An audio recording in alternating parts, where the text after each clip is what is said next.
Buenos días, Dios les bendiga, hermanos. Aquí estamos arrancando con nuestro Instituto Bíblico.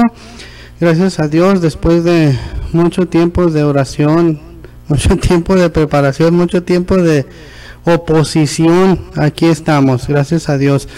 Pues como ya saben ustedes, vamos a empezar estudiando el libro de Hechos. Se dice que el libro de Hechos continúa escribiéndose porque el libro de Hechos es la vida de los cristianos actualmente, bueno, anteriormente y actualmente. El libro de Hechos ocupa un lugar muy especial en la Biblia porque es un puente entre los evangelios y las cartas. Si tú te has puesto a pensar, si no existiera el libro de Hechos, cuando se termina el evangelio de Juan, nos iríamos directamente al libro de Romanos. Y bueno, no sabríamos ni quién es Pablo, ni quiénes son los romanos, y tampoco entenderíamos por qué hay cristianos que no son judíos, y entenderíamos por qué hay judíos que no son cristianos. Entonces, realmente es muy importante el libro de Hechos, de hecho. Y bueno, el libro de Hechos fue escrito entre el año 60 y 63 después de Cristo. Ya saben ustedes que lo escribió Lucas, el doctor Lucas, que era un amigo, compañero de Pablo. Se lo escribe a una persona que trabajaba en el gobierno que se llamaba Teófilo. Para los que les gusta investigar, Teófilo significa amado por Dios. Y Lucas le llama excelentísimo, un título que no se le da a cualquiera, ¿no? Es un título honorífico de respeto. Y mire, si te das cuenta, el año 60 y el 63 pues son muchísimos años después de que el Señor Jesucristo resucitó y regresó al cielo. Dice también Lucas que investigó diligentemente todas las cosas que el Señor Jesucristo empezó a hacer y hasta que fue recibido en el cielo. Entonces conviene que estudiemos el libro de Hechos con cierta acuciosidad, ¿no? Que te pongas a pensar todo lo que no está escrito pero que conlleva la escritura. Por ejemplo, él se fue y le preguntó a todos los que él consideró que participaron del ministerio del Señor Jesucristo, iba y los entrevistaba y les preguntaba y que oye Pedro, ¿y por qué negaste al Señor? ¿O qué tan mal te sentiste, Pedro? ¿Por qué? ¿O qué sentiste, Pedro, cuando el Señor después te dijo que apacentara sus corderitos y que alimentara sus ovejas? Todo este asunto, ¿no? Entonces, fueron 33 años los que transcurrieron. No sabemos cuánto tiempo duró Lucas investigando, pero lo que sí sabemos que ahí está el resultado, ¿no? Lucas, por ser una persona estudiada, presenta de una manera muy descriptiva, muy vívida todos estos asuntos que no nos hubiera escrito una persona que no tuviera tantos estudios, ¿no? Así que gracias a Dios por las gentes que les gusta mucho estudiar e investigar. Bueno, entonces, tú hermano, hermana que me escuchas, tú estás siendo parte de la escritura del libro de Hechos. Pero bueno, empecemos esta aventura de fe y vamos arrancando con nuestro libro de Hechos. Vamos al capítulo 1, Hechos 1. Fíjese, en el primer tratado, oh Teófilo, hablé acerca de todas las cosas que Jesús comenzó a hacer y a enseñar hasta el día en que fue recibido arriba, después de haber dado mandamientos por el Espíritu Santo a los apóstoles que había escogido, a quienes después de haber padecido se presentó vivo con muchas pruebas indubitables, apareciéndoseles durante 40 días y hablándoles acerca del reino de Dios. Dice aquí que se presentó vivo con muchas pruebas indubitables. Indubitables significa que no hay lugar a duda, no se puede dudar. Dice que se apareció por 40 días hablándoles acerca del reino de Dios.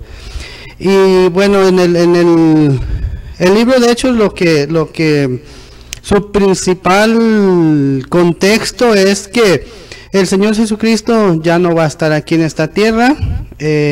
Las obras que Él hizo ahora quedaban encargadas a los apóstoles. No es así como que el cambio de estafeta, como que yo ya me voy, ya les enseñé, ya aprendieron, ahí se quedan ustedes.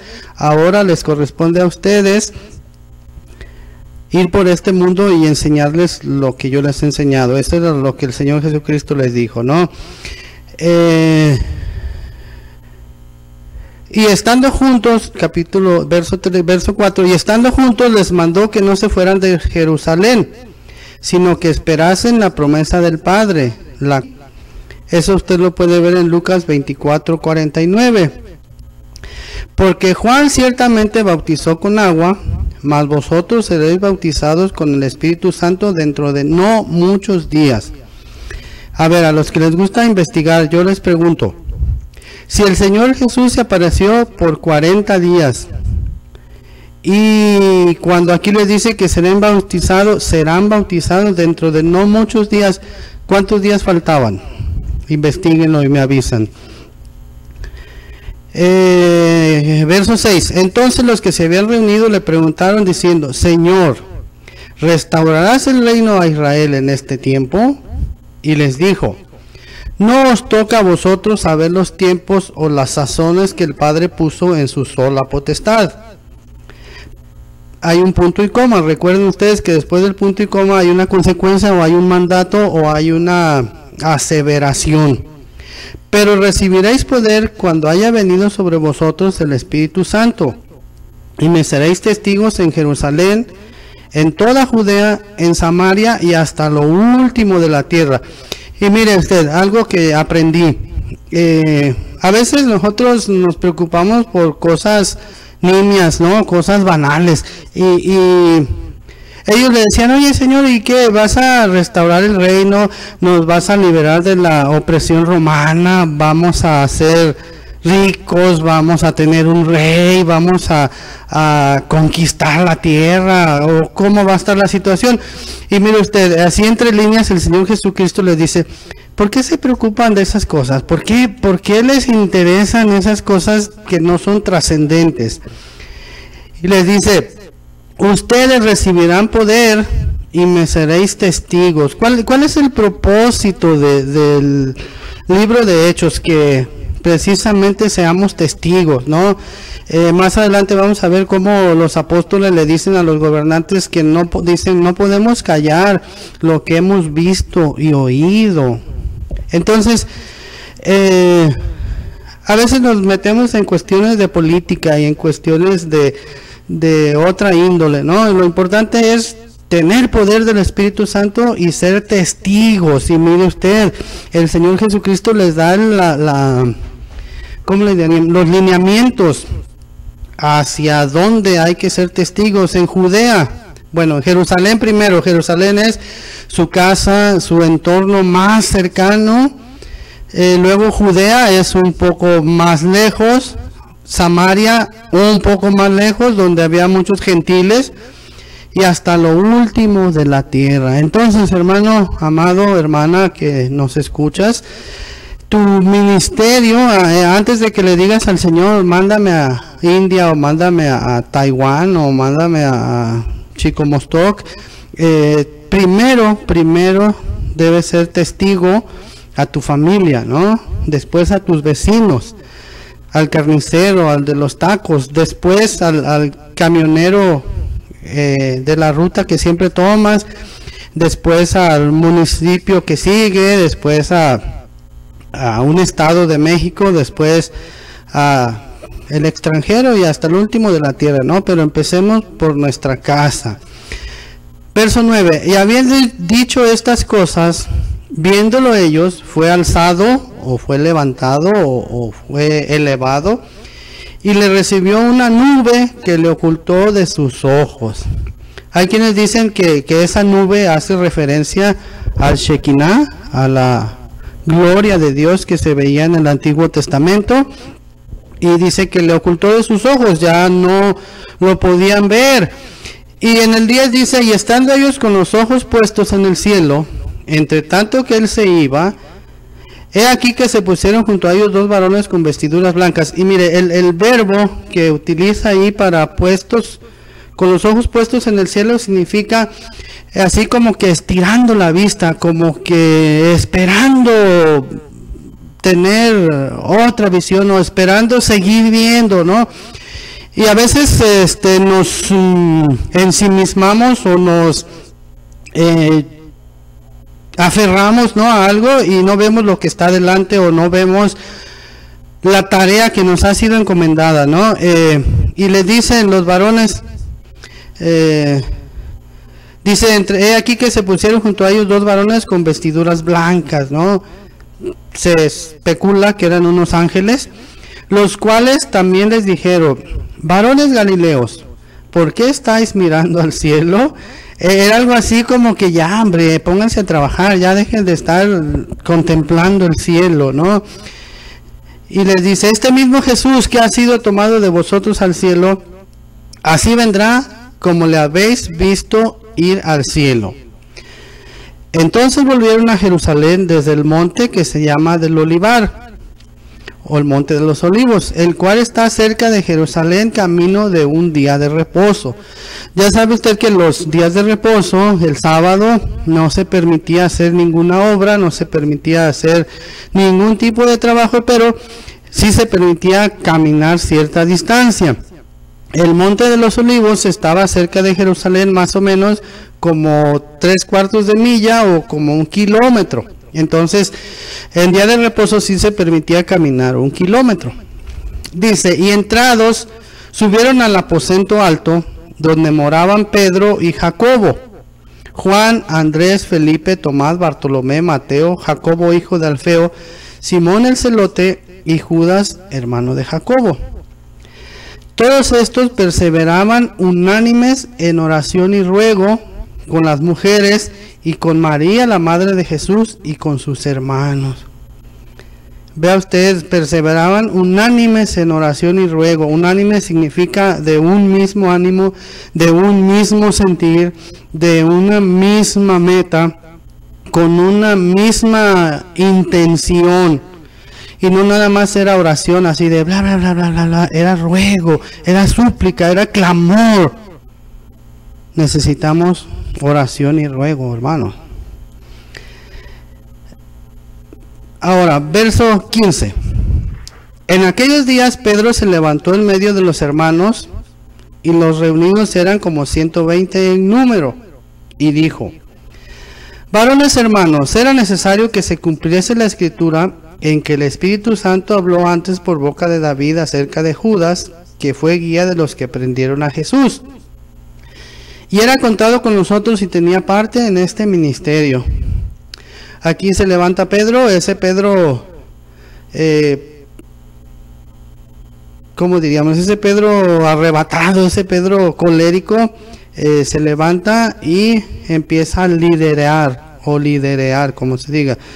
Y les dice que la escritura en la cual se había dicho que iba a haber un traidor y que iba a haber una persona cercana al Señor que lo iba a traicionar.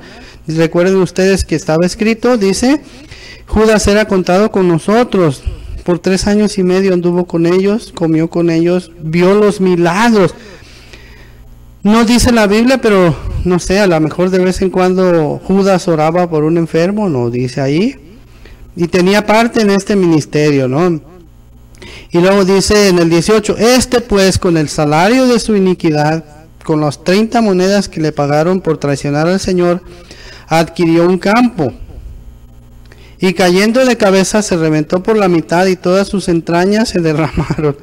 Está muy gráfico esto, ¿no? Les digo que Lucas era muy gráfico, muy expresivo. Era suficiente con que hubiera puesto se murió, ¿no?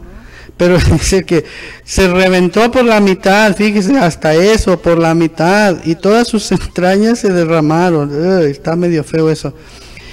Y dice que todos los habitantes de Jerusalén se dieron cuenta, toda la ciudad se dio cuenta, de tal manera que aquel campo se llama en su propia lengua Acéldama, que quiere decir campo de sangre, campo manchado ahí, ¿no?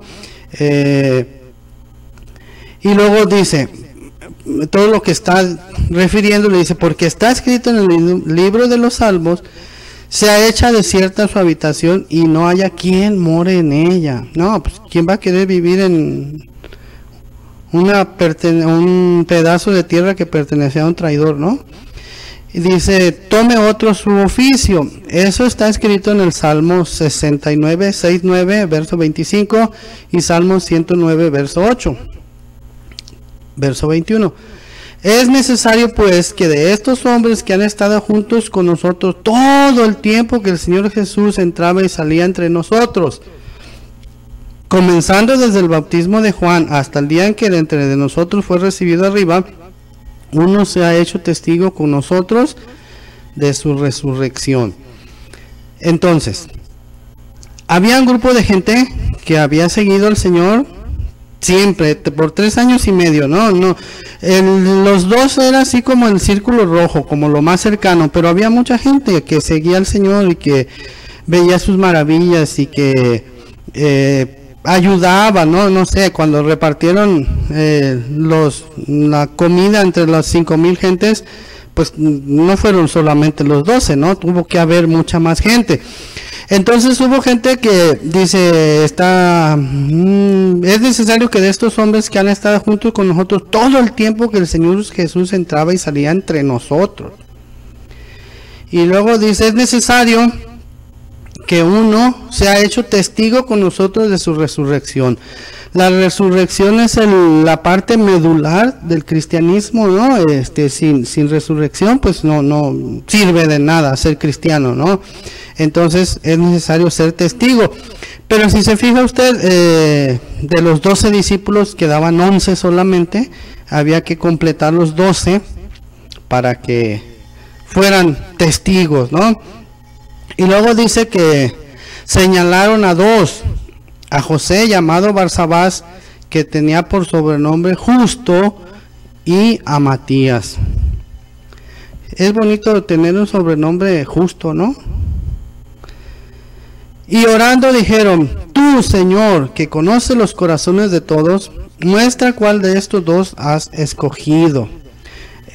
Dicen los expertos que en el Nuevo Testamento, cuando se refiere o cuando dicen Señor, se refieren al Señor Jesucristo. Es una manera de referirse al Señor Jesucristo, ¿no? Muestra cuál de estos 2 has escogido para que tome la parte de este ministerio y apostolado de que cayó Judas por transgresión, para irse a su propio lugar. También esto está medio descriptivo, ¿no? Su propio lugar, a donde él pertenece, a la banda que lo vio nacer. Y echaron suertes, y les echaron suertes, y la suerte cayó sobre Matías, y fue contado con los 11 apóstoles.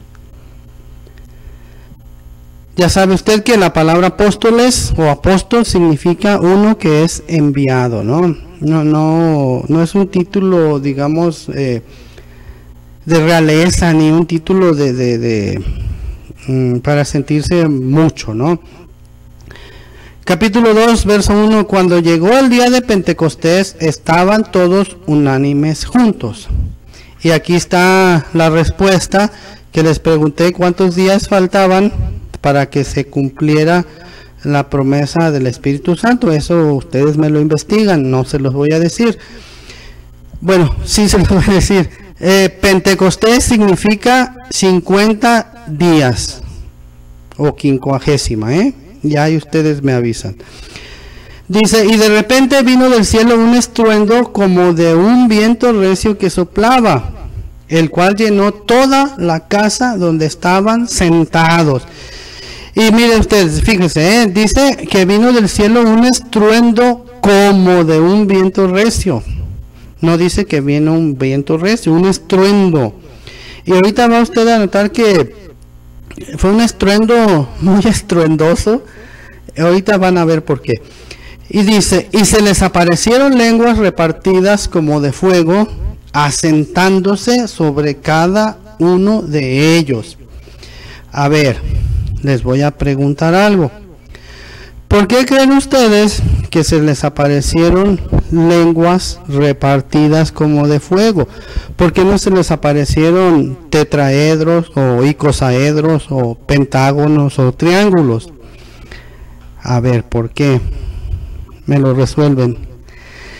2:4 dice, y fueron todos llenos del Espíritu Santo y comenzaron a hablar en otras lenguas según el Espíritu, vea usted, Espíritu con mayúscula, les daba que hablasen.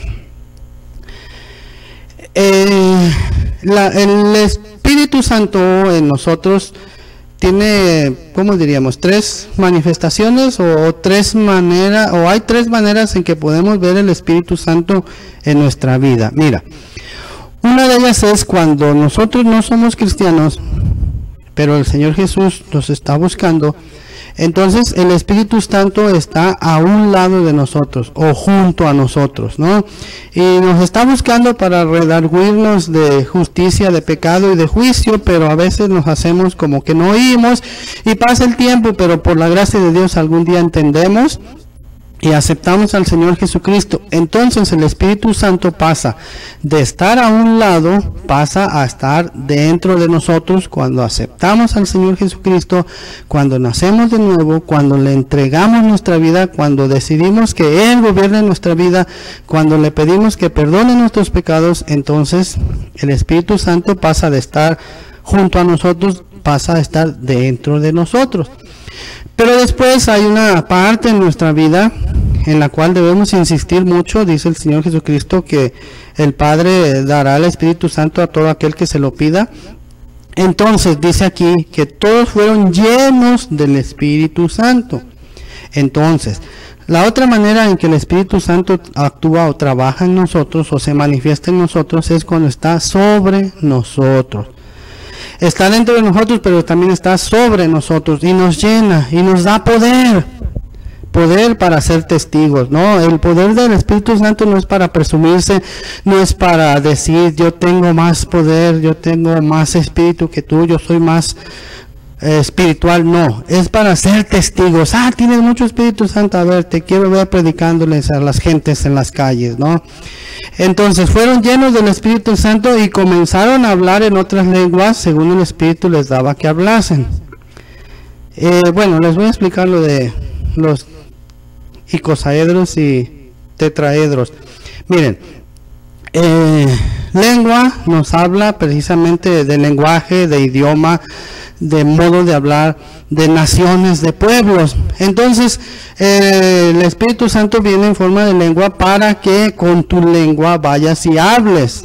Les hables a las naciones, les hables a los pueblos, les hables a tus compañeros de trabajo, a tus compañeros de escuela. Esa es la razón por la cual vino como lenguas de fuego, ¿no? Y fíjese, verso 5. Moraban entonces en Jerusalén judíos, varones piadosos de todas las naciones bajo el cielo. Y hecho este estruendo, se juntó toda la multitud, o más bien se juntó la multitud y estaban confusos, porque cada uno les oía hablar en su propia lengua. Entonces, mire, están 120 en un cuarto, ¿no? Un cuartito, no sé cuánto, 5 por 5 o 10 por 10, y se oye un estruendo. Pero ese estruendo fue tan notorio, tan, ¿cómo diríamos? Tan ruidoso, ¿no? Yo creo que todos los estruendos son ruidosos, que la multitud se juntó. Imagínate, tú vives en, no sé, en Talpita, y se oye un estruendo en Casa de Cristo, y se oye hasta allá. Entonces la gente va corriendo a ver qué pasó. Eso estamos orando a Dios que suceda en nuestra iglesia. Se juntó toda la multitud y estaban confusos porque cada uno les oía hablar en su propia lengua. Imagínate, Pedro diciendo, el Señor es mi pastor, y alguien entendía, the Lord is my shepherd, o algún otro entendía, el Eterno es el mío pastor. Imagínate qué bonito, ¿no? Esto nos habla de que el Señor Dios no hace acepción de personas, no es una barrera, pues, el idioma. Tú puedes ir y hablarle a personas que no conoces, pero el Espíritu Santo te da poder para ser testigos. Y si es necesario aprender inglés, hay que aprender inglés para ir a testificarle a esos pueblos que no hablan español, ¿no? Hace mucho, bueno, un paréntesis, hace muchos años, Pedro Ferriz dijo que si el que no sabía inglés era un discapacitado laboral.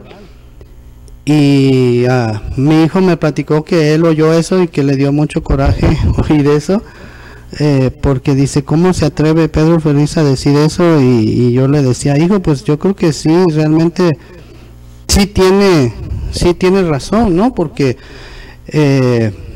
al que sabe inglés se le abren muchas más oportunidades que al que no lo sabe. Entonces yo creo que también el cristiano debe prepararse, debe estudiar. Sí está bien que tengamos fe, sí está bien que el Señor es nuestro proveedor, pero hay que estudiar, porque entre más sabes, pues más oportunidades tienes, ¿no? Entonces, si puedes aprender inglés, si ahora hay muchas herramientas, hay una aplicación gratuita de la Biblia en inglés. Las Biblias en inglés no son muy caras. Prepárate, hermano, un día vas a estar en Ucrania o en, no sé, en Budapest, y vamos a tener que hablar en inglés, así que aprendamos a decir, the Lord is my shepherd. Entonces, verso 7, capítulo 2, verso 7. Y estaban atónitos y maravillados. Atónitos es así como sacados de onda. Maravillados, pues ya sabe usted lo que son maravillados, ¿no? Y mire, dice usted, mirad, ¿no son galileos todos estos que hablan? ¿Recuerda usted en el capítulo 1 de Juan, cuando Natanael, cuando le comunican a Natanael y le dicen, hemos encontrado al Mesías? Y él le dice, ¿de dónde? Pues en Galilea. Y dice Natanael, pero de Galilea puede salir algo bueno. Resulta que en aquellos tiempos, ser galileo era un sinónimo de ser ignorante, era un sinónimo de ser iletrado, de ser del vulgo, de ser de la chusma, de ser de las masas populares. Los tenían como indoctos, los tenían como no sé, pobrecitos galileos, ellos que saben. Y decían, ¿cómo es posible que estos iletrados, estos analfabetos o estos no sé, que no fueron a ninguna universidad, estos, ¿cómo pues les oímos nosotros hablar cada uno en nuestra lengua en la que hemos nacido? Imagínate una persona ahí no sé, de por allá de Ucrania, ¿no? Oía hablar las maravillas de Dios en ucraniano. Y había ahí partos, medos, elamitas, y los que habitamos en Mesopotamia, en Judea, en Capadocia, en el Ponto y en Asia, en Frigia y Panfilia, en Egipto y en las regiones de África más allá de Cirene, y romanos aquí residentes, tanto judíos como prosélitos, cretenses y árabes, les oímos hablar en nuestras lenguas las maravillas de Dios. Imagínate, cuando tú hablas en lenguas, estás hablando de las maravillas de Dios, ¿no? Y que es algo inconcebible, ¿no? Te digo que la Biblia hay que leerla con calma, hay que leerla con mucho sentido de investigación, y te das cuenta cómo los apóstoles estaban hablando en otras lenguas, pero ellos mismos no sabían la capacidad o el alcance que estaba teniendo la manifestación del Espíritu Santo. Entonces, pidamos por el Espíritu Santo, pidamos que tengamos esa capacidad, ¿no? Que tengamos esa llenura del Espíritu Santo para que podamos hacer cosas increíbles por el poder de Dios. Recuerde usted que por nosotros mismos no somos nada. Todo se lo debemos a nuestro manager, el Señor Jesucristo. Entonces imagínate que un día tú puedas decir, oye, fíjate que yo me puse a hablar en la Plaza Tapatía y de repente un grupo de turistas que pasaban por ahí se pararon y había ahí rusos y había búlgaros y había, no sé, nigerianos y había, que sería ucranianos y demás, y me oían hablar y Dios los tocó. Recuerda que somos barro en las manos del Señor y Él puede hacernos vasos, ¿no? Vasos de barro para honra del Señor. Pero bueno, esa es otra historia. Verso 12. Y estaban todos atónitos y perplejos, diciéndose unos a otros. ¿Qué quiere decir esto? Y hay dos corrientes de pensamiento, ¿no? En todo sociedad siempre hay dos corrientes de pensamiento cuando menos, ¿no? Estos estaban atónitos y perplejos, pero respetuosos, pero maravillados, pero sorprendidos. Pero otros burlándose decían, están llenos de mosto. Ya sabes que el mosto es el vino nuevo. Y se burlaban de ellos y decían, ay, ¿cómo crees? Y bueno, en estos tiempos también sucede que va a haber quien se burle, va a haber quien no entienda el mover de Dios y se va a burlar de ti y va a decir, no sé, tu vecino va a decir, mira, pobrecito el vecino, se va a las 8 de la mañana a su iglesia y viene a las 4 de la tarde, pobrecito, está loquito. Incluso en el mundillo cristiano hay quienes se burlan y dicen, pobres loquitos, se les brincó la cadena, ¿cómo que orar tanto? ¿Cómo que alabar tanto? ¿Cómo que leer tanto la Biblia? ¿Cómo que apagar su tele? ¿Cómo que, no sé, tener tanta comunión con Dios? Pobrecito, no hay que ser tan,